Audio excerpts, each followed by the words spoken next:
Probably 5 versions of India, 4 or 5. Which are they? Well, there's obviously a Gandhian idea of India. There's also a Nehruvian idea of India. There is a Ambedkarite idea of India. There is a Patelian idea of India. And then there is, of course, a Savarkarite or a Golwalkarite idea of India. So if you really ask me, there are 5 ideas of India.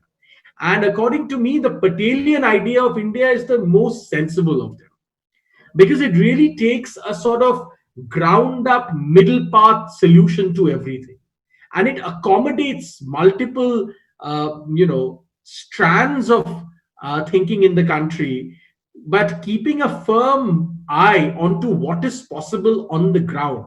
It's not a flight of fantasy. It accommodates all views, including moderate views and ultra right views and ultra left views and right views and left views and all of that, and capitalist views and socialist views and so on and so forth, with a firm eye on how it can be achieved on the ground. So the Patelian idea of India, in my opinion, is probably the most applicable among all the 5 versions or the 5 ideas of India, right? And I think the Patelian idea of India, which if India can follow and can apply, is the only way it will be able to sustain itself as a nation state. Because please remember that as technology advances, and many people don't realize this now, but they will as days to come. Obviously, this first phase of technology has brought about this rekindling of nationalism around the world, but it has also rekindled a sort of ultra leftist post-nation energies around the world. You see this in America, you see this in Britain, you see this in parts of Scandinavia, and in the West and Canada and so on and so forth. So there will be, at some point, as technologies go deeper and deeper and we move to AI and so on and so forth, there would be a question mark on what comes after nations, right? And when you begin to ask that question, what comes after nations, nations will have to work very hard to ground themselves, not only to further their cause, but just to survive. It will not be enough just to claim nationalism to survive. They would have to work harder to enforce and ensure their survival. Right?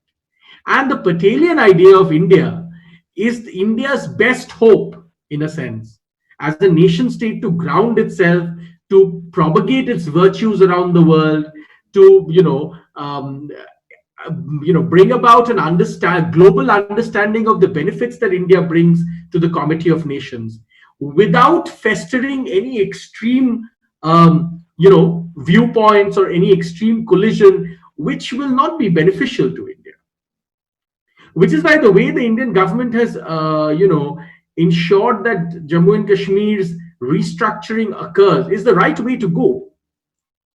Because triggering a collision is not helpful.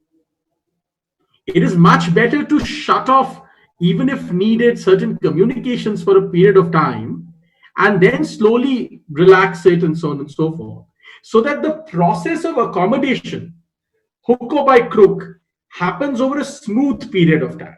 There are a lot of people on both sides, as it were, who feel that one ultimate collision will solve things. I'm of the opinion that that's not the Patelian idea of India. The Patelian idea of India is to wear down opposition to your ideas, drop by drop, like water drops on a rock and wears it down. Finally, over a period of time, it is not the rock that wins, even though to begin with you might feel, oh, this silly water is dropping on rock, obviously nothing will ever happen to the rock. But if you take a period of time, a suitably lengthy period of time, you realize it is the rock that disappears, not the water, right? So the Patelian idea of India is like a bit like that water falling on rock. Finally, it is to wearing down your opponents and establishing the flow of your ideas is a very important issue. And I think the Patelian idea of India is about that. And I think therein lies its great sort of strength. Therein lies its magic.